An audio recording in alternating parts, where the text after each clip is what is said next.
Hello everyone, this is Neha and Buddha ISPCS पे आपका स्वागत है। आज हम इस शॉर्ट के थ्रू इस रील के थ्रू देखेंगे कि बिहार से रिलेटेड क्या-क्या इंपॉर्टेंट फैक्ट्स हैं जो हमारे एग्जाम के पर्पस से इंपॉर्टेंट है। इस तरह से आगे भी आने वाले क्लासेस में हम देखेंगे। तो फर्स्ट देखते हैं जनरल आइडेंटिटी की बात करें तो बिहार का ऑफिशियल नेम क्या है, बिहार कहाँ से आता है? ये बुद्धिस्ट मोनास्ट्री बिहार में था। इस वजह से वो वहाँ इसको बिहार कहा जाता था और बिहार से बिहार ये नाम पड़ता है। एंशियंट नेम की बात करें तो बिहार का एंशियंट नेम है प्राच्य या पूर्वादेश। ठीक है, एंशियंट मतलब ईस्टर्न इंडिया में लोकेशन है इसका बिहार का। ठीक है, तो इस तरह से याद रखना है, प्राच्य या पूर्वा देश, पूर्व ईस्ट से आप याद रखेंगे। नेक्स्ट है मगध। मगध के मौर्य गुप्ता एरा से मगध जाना जाता है। पटना, अगर पटना की बात करें, कैपिटल है, करंट कैपिटल है बिहार की। और उसका पुराना नाम क्या है? पाटलिपुत्र, कुसुमपुर एंड पाटलिपत्तनम। पाटलिपुत्र एंड पाटलिपुत्र तो पाटलिपुत्र एंड पाटलिपत्तनम तो आपको याद रहेगा क्योंकि ये अभी करंट का लोकेशन भी पाटलिपुत्र है, तो आप समझ जाएंगे कि ये पटना है। लेकिन कुसुमपुर आपको याद रखना है कि कुसुमपुर का भी संबंध पटना से है और ये इसका पटना का पुराना नाम है। All right. फॉर्मेशन की बात करें तो 22 मार्च 1912 को फॉर्म होता है। ये उड़ीसा के साथ अलग होता है। किससे अलग होता है? तो बंगाल से अलग होता है। याद रखना है कि उड़ीसा के साथ अलग होता है। करंट फॉर्म वाला उड़ीसा, बिहार और झारखंड का जो एरिया था वो बंगाल से अलग होता है। ठीक है, कब होता है? 22 मार्च 1912 को होता है, इसलिए 22 मार्च को बिहार दिवस भी मनाया जाता है।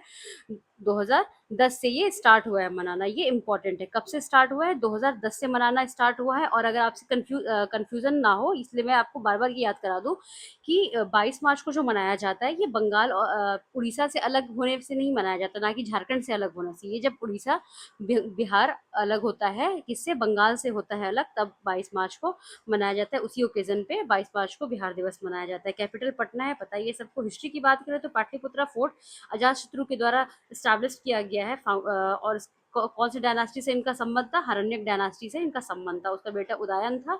और ये जो है पटना का मगध का कैपिटल पटना शिफ्ट करता है। ये बहुत इंपॉर्टेंट है, वीवीआई करके याद कर लेंगे कि मगध का कैपिटल पटना कौन शिफ्ट करता है? ये उदयन करता है और ये अजातशत्रु का बेटा होता है। ठीक है, हरण्यक डायनास्टी से इसका संबंध होता है। नेक्स्ट है modern Patna revived renamed by Sher Shah Suri. जो मॉडर्न पटना है ये रीनेम, इसको फिर नया नाम दिया गया, इसको रिवाइव किया गया किसके द्वारा? शेरशाह सूरी के द्वारा। कब किया गया? 1541 में किया गया। स्टेटहुड सेपरेशन की बात करें तो उड़ीसा अलग होता है बिहार से 1 अप्रैल 1936 को। किसके तहत होता है? गवर्नमेंट ऑफ इंडिया एक्ट 1935 के तहत। ठीक है, और सारे फैक्ट तो आप सब जगह देख लेंगे, लेकिन ये जो इंपॉर्टेंट फैक्ट है आपको याद रखना है कि 1935 के गवर्नमेंट ऑफ इंडिया एक्ट 1935 के तहत बिहार से उड़ीसा अलग होता है। ठीक है, और झारखंड कब सेपरेट होता है? 15 नवंबर 2000 को सेपरेट होता है।